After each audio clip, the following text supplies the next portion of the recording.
రాజేంద్రుని దెబ్బ కొట్టాలని నేను నీతో చేయి కలిపితే నువ్వేమో రాజేంద్రుని తెగ పొగడేస్తున్నావు.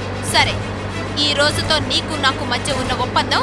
తన స్వార్థం కోసం ఎత్తులు వేసి ఎదుటివారి నాశనం కోరుకునే శకుని లాంటి జిత్తులు మారి రాజేంద్ర ఇంకోసారి వైజయంతికి సపోర్ట్ చేసినట్టు తెలిసిందో నా అంత చెడ్డవాడు ఇంకోడు ఉండడు. వైజయంతి గారు అవినాష్ గారిపై పెట్టిన కేసుని విత్డ్రా చేసుకున్నారు అంకుల్. వైజయంతి లాంటి మనిషి సడన్ గా ఈ కేసు విత్డ్రా చేసుకున్నారు అంటే అందుకు కారణం ఎవరై ఉంటారు? కారణం ఎవరైతే ఏముందిలేండి, మనకు కావాల్సింది అవినాష్ క్షేమంగా ఉండటమే. భర్త ఎవరో తెలియదు, కానీ బిడ్డను మాత్రం కన్నాం.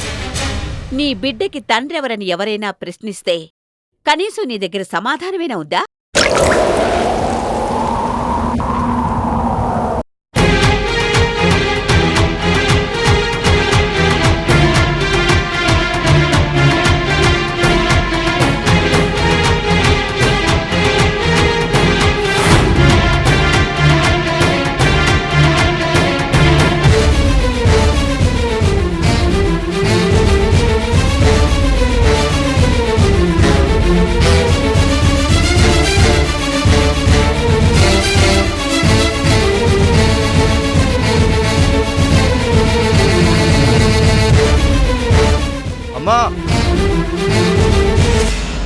అమ్మా, గుడికొచ్చిన వాళ్ళు ప్రసాదం తీసుకోకుండా వెళ్ళకూడదమ్మా. వచ్చి ప్రసాదం తీసుకొని వెళ్ళండి.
ఏంటండి, కోర్టు సమన్స్ వచ్చినప్పటి నుండి ఎక్కడ జైలుకు వెళ్లాల్సొస్తుందో అని, అదే జరిగితే పరువు పోతుందని బాధపడేవారు. కానీ ఇప్పుడు ఆ వైజయంతి గారు కేసు విత్డ్రా చేసుకున్నారు కదా.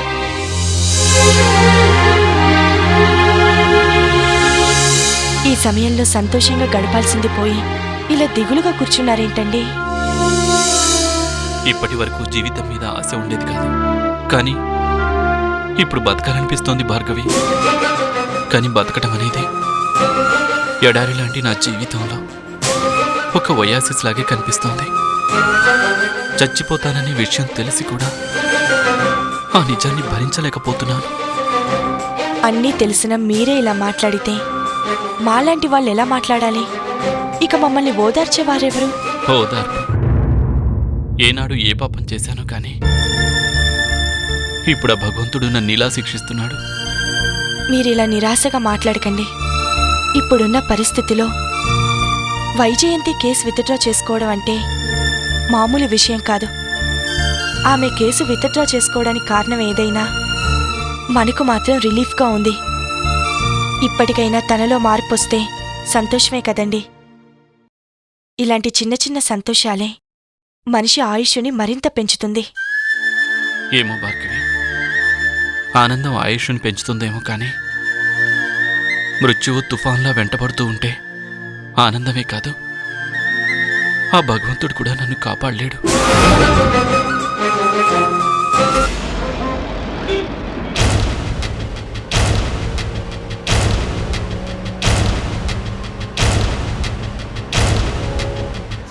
అసలు భువనికి రాజేంద్రుని చూపించాలని నేనెందుకు అనుకున్నాను?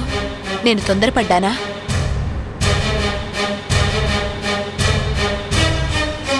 నిజంగా భువన రాజేంద్రుని చూసుంటే వాళ్ళ సంసారం ఏమై ఉండేది? నేనెందుకు ఇలా ప్రవర్తించాను? ఇంతకీ నేను రాజేంద్రుని ద్వేషిస్తున్నానా, ఇష్టపడుతున్నానా? వైజయంతి, నేను నీతో ఎన్నోసార్లు మాట్లాడాలని ప్రయత్నించాను, కానీ నువ్వు నాకు అవకాశం ఇవ్వటం లేదు. ఏ విషయం? అదే మన పెళ్లి విషయం. ఆ రోజు నేను మా ఊరి నుండి నిన్ను కలవటానికని రాజేంద్ర,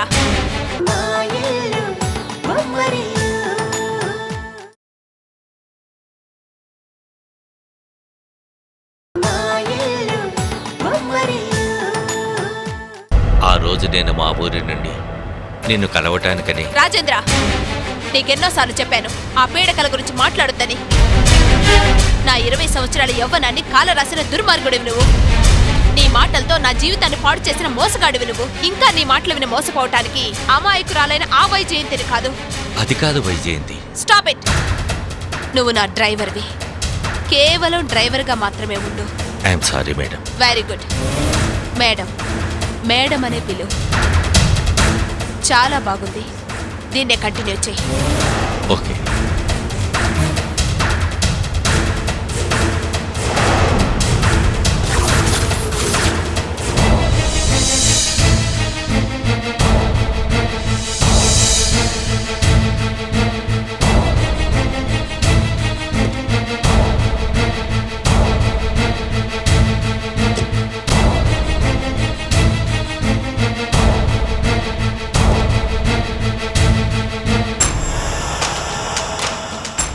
వెరీ గుడ్. ఇప్పటికి నీ డ్యూటీ ఏంటో అర్థం చేసుకున్నావు. డ్రైవర్ అనే పదానికి కరెక్ట్గా సూట్ అయ్యావు.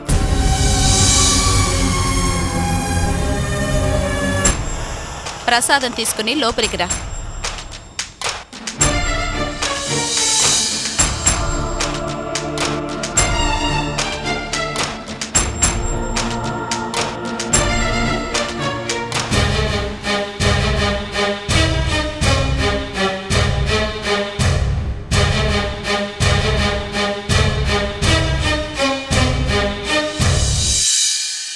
నమస్తే మేడం. నమస్తే మేడం. నమస్తే.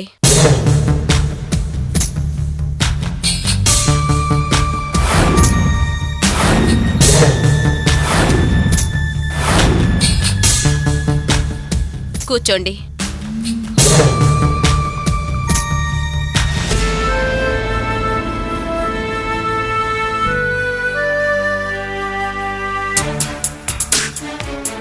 ఏంటి హరి, నేను చెప్పిన పని ఎంతవరకు వచ్చింది? ఆ పని మీదే ఉన్నాను మేడం. ఎట్టి పరిస్థితుల్లో రాజేంద్రకి ఆ ల్యాండ్ దొరకనివ్వను.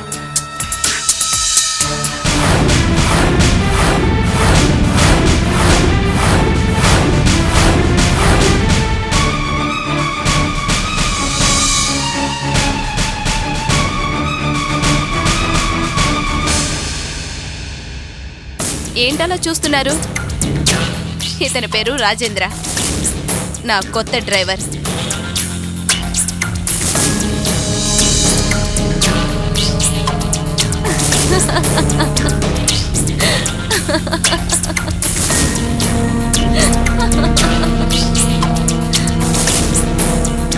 ఓ డ్రైవరా? డ్రైవర్ కూడా ఇంత సోఫిస్టికేటెడ్గా?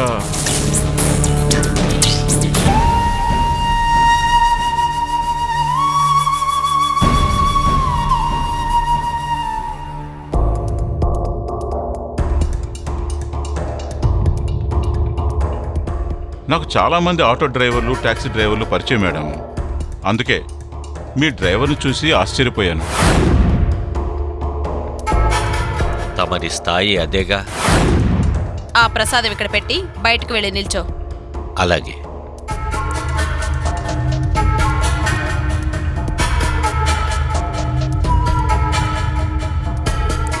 You are great madam. పులి లాంటి రాజేంద్రని పిల్లిని చేశారు. అది మీ వాకిట్లోనే కట్టేసుకున్నారు. అది సరే గాని, నేను మీకు పరిచయం చేస్తున్నప్పుడు ఆ రాజేంద్ర ముఖం చూసారా? పాపం, ఏం మాట్లాడాలో అర్థం కాక మింగలేక కక్కలేక నీళ్లల్లో నుంచి బయటపడ్డ చేప పిల్లలా గిలగిలా కొట్టుకున్నాడు. అవును మేడం, మీరు అతను బలే ఎరకాటంలో పెట్టారు. పాపం అసలే చచ్చిన పాము. ఓకే ఓకే, మీరు వెళ్ళి నేను చెప్పిన పని చూడండి. ఎట్టి పరిస్థితుల్లోనూ ఈ చుట్టుపక్కల ఉన్న ల్యాండ్స్ మనకి దక్కకుండా ఇంకెవరికి దక్కటానికి వీల్లేదు. అలాగే మేడం, వెళ్ళొస్తాం. ఓకే, మంచిది. వస్తాను మేడం. ఓకే.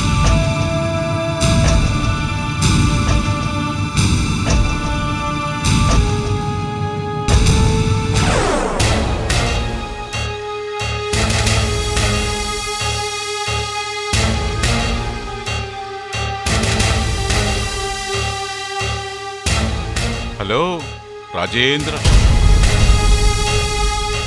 బాగున్నావా? ఏం బాగుంటావులే, కనిపిస్తూనే ఉందిగా. సుందరం, ఇతనెవరో తెలుసుగా? Great industrialist Rajendra. అంతేకాదు నాకు దూరపు బంధువు.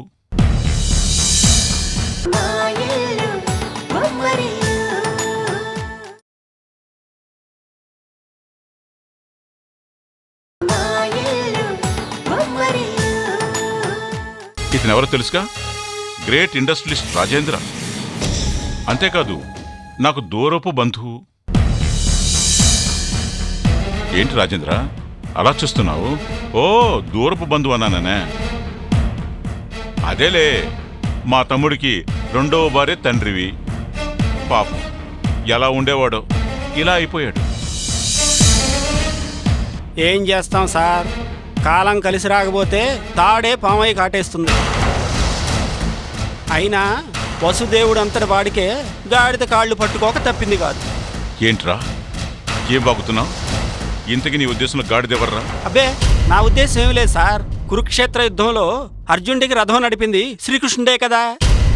అవును, అయితే అంటే కృష్ణుడు అర్జునుడికి డ్రైవరే అన్నమాట. ఇంతకీ నువ్వు ఏం చెప్పదలుచుకున్నావు? శ్రీకృష్ణుడు అర్జునుడికి డ్రైవర్గా ఉంటూనే అన్ని విద్యలు నేర్పించాడు. అలాగే రాజేంద్ర గారు కూడా ఇక్కడ డ్రైవర్గా పనిచేస్తూనే ఆ అవినాష్ని కూడా కాపాడుతున్నారు. సుందరం, ఈ మధ్య నువ్వు తెలివి మీరిపోతున్నావు. అయినా నేను గమనిస్తూనే ఉన్నాను. నీకు నా మీద కంటే నా ప్రత్యర్థుల మీద నీకు ప్రేమ ఎక్కువైపోతుంది. హరి, ఎందుకు ఆవేశపడుతున్నావు? పాపం సుందరం అమాయకుడు. మనసులో ఉన్నది బయటకు చెప్పడమే తప్ప నీలాగా ఏ ఎండకా గొడుగు పట్టగలిగిన సమర్థుడు కాదు. పాపం, అనవసరంగా అతని మీద ఆవేశపడకు. నీ బోడి సలహా నాకేం అవసరం లేదు. ముందు నీ మీద ఆధారపడ్డ నీ భార్య నీ గురించి తెలిసి బాధపడకుండా చూసుకో. నా భార్య బాధపడ్డమా? అర్ధాంగి అన్న పదానికి నిజమైన అర్థం తెలుసుకోవాలంటే నా భువన దగ్గరే తెలుసుకోవాలి హరి. ఈరోజు నా ప్రత్యర్థుల కారు నడుపుతున్నానని తెలిసి కూడా ఇతరుల కోసం త్యాగం చేస్తున్నానని మురిసిపోయిందే తప్ప నీలాగా నీచంగా ఆలోచించలేదు. అదే సహధర్మచారినికి ఉండాల్సిన లక్షణం. అయినా నీకు భార్య, పిల్లల అవన్నీ నీకే తెలుస్తాయి.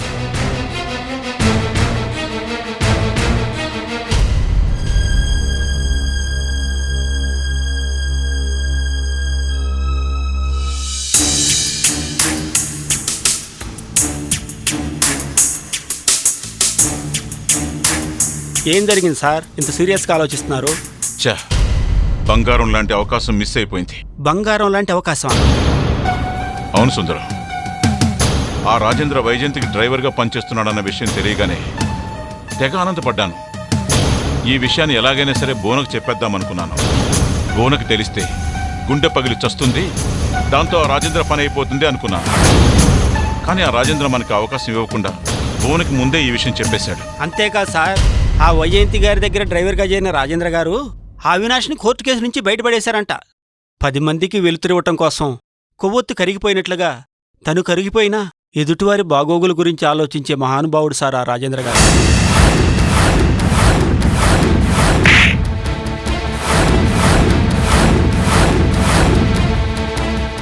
ఏంటి తిన్నింటి వాసాలు లెక్క పెడుతున్నావు? రాజేంద్ర పేరు వినగానే నీ గొంతులో అంత ఆర్ద్రత పుట్టుకొచ్చింది. ఆయన మహానుభావుడా?